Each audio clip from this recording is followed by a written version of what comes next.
This is a Python programming tutorial for intermediate and beginning Blender users. I'm using version 2.63a, and this is a follow-up to parts 1 and 2 of this basic Python programming. And so this was the result of the previous exercise where we were plotting these just simple little designs around a circle like this, but we're going to upgrade it even further now and modularize the code a little bit and just get a few tidbits. So let's get back to our scripting window that we had set up like this. And first thing I had done in this particular one that you hadn't seen before is I added this layer command in here. So bpy.context.scene.layers 0 is equal to true. Now notice these are square brackets that surround the 0. So that indicates that this is an array. And arrays in programming typically start with an index of 0, which means it's the first layer. So what I've done is I'm saying in this case turn layer 1 off.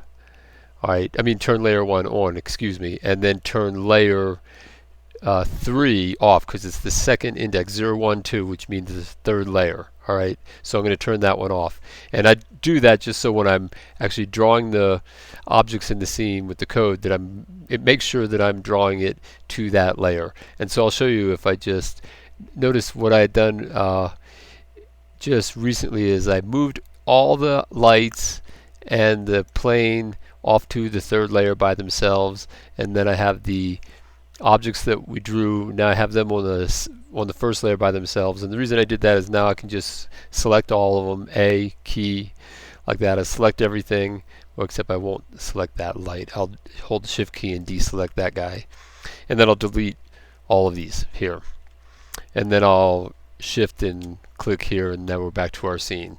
So when this executes, it'll just put it on the first layer, so I can delete it as necessary. Alright, so that's one thing I did. Now the other thing, since now we're starting to get a fair amount of code into the program, well, now you want to start modularizing it. And very typical is when you start a program, you start with a main function, and a lot of times they're called main, and in Python it's called main. So we have to define a function first called main, and a function is just kind of like a grouping of all your programming commands. So we'll first define the function and put things in it, and then we'll call it. So we define it by this term def main open close parentheses and a colon. That's all it takes to define it. But now, since this is going to be within this main function or this main grouping of programming commands, I'm going to have to move all these guys over. So all the programming commands are going to have to tab over one. That indicates they're on the inside of that function.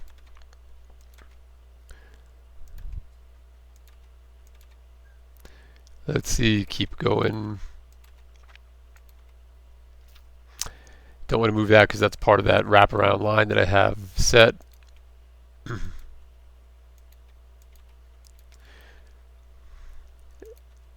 And this and that. Okay, there's everything there. So now all the code that we wrote before is within the main function, but then what we have to do is we actually have to call the main function because it won't call itself.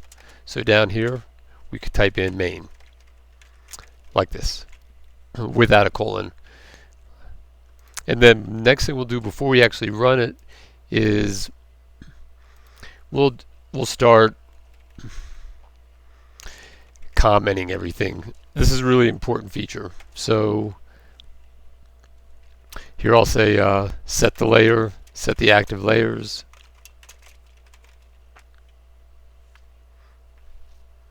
See what else I missed down here.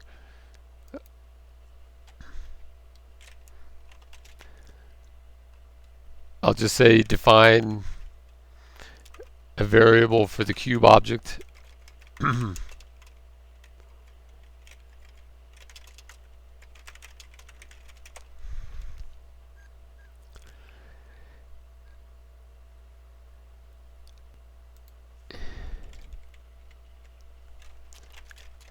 Increment the outside radian angle.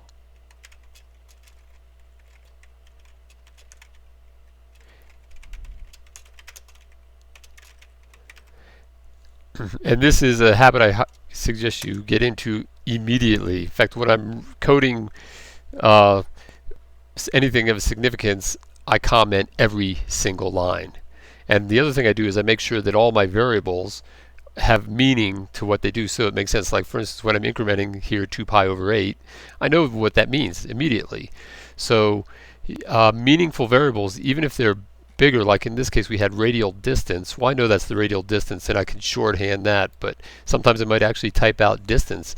I've found over the years that it's actually cleaner and simpler to use longer variable names just because it helps keep your code cleaner, and or if you're using shorter names, make sure that you put a very specific comment in there about it as you go along, because as much as you think you're going to remember every detail, oh no, you won't. No. So this is a really great habit to be into. And let me see. So alright, well, so we have that. Now let's just run it.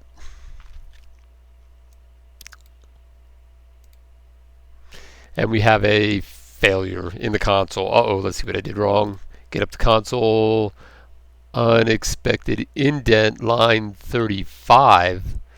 I thought for sure 35, line 54. Get an object. Oh, that was earlier. Line 35. Oh, there it is. That one little must have somehow hit a space there at the same time. I hope I didn't get all these off by one line, did I? I may have. They look like they're off by one. It is. That's off. That's off. That's off. That's off by one. Okay, let's save that. Let's run it now. Okay, there they are. So it executed it, and then it sees since layer 3 was turned off, I'll just turn it back on like this. And there they are, like that. So they're within the main function.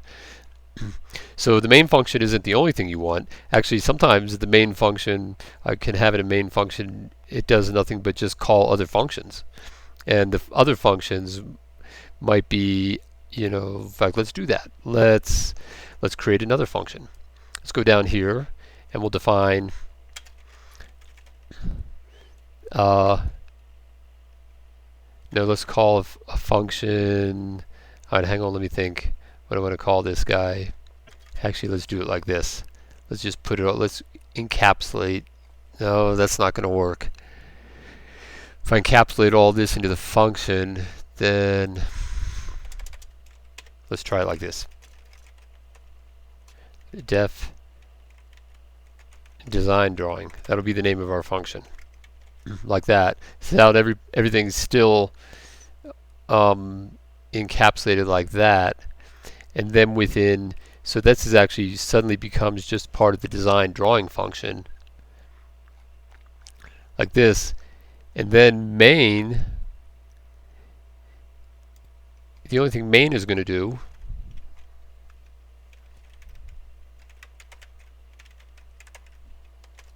is called design drawing.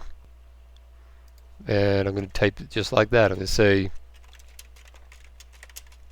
call the design drawing function.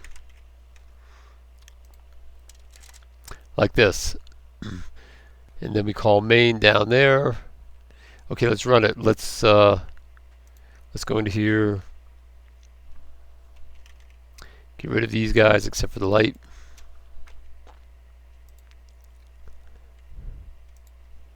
And let's run the script. And there it is.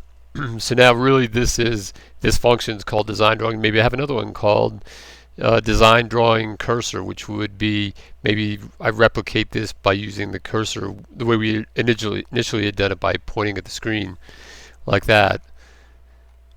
So this really does help keep your code very organized. And but so while we're here, let's just change the code. Let's just change the code a little bit, since we might as well change the design just a little. And we'll add something else. Let's see, 2 pi. I'll define something else here. Instead of 2 pi over 8, let's define another variable.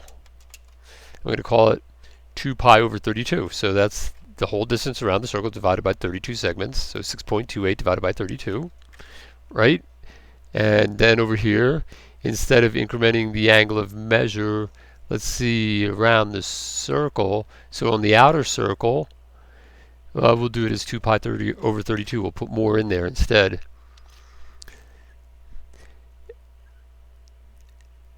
And in fact, let's just run that. Let's see what happens. So here's a whole bunch more in there like this. Right? Suddenly it kind of gives us this warped looking kind of thing. Huh, who would have thought, right? Who knows? Well, that gives you an idea. Well, anyway, just wanted to give you an idea about setting up your functions. That really helps keep them organized. Also about your layers, and most importantly, about commenting your code each and every time. All right? Well, that's it for this lesson, and I'll see you in the next lesson.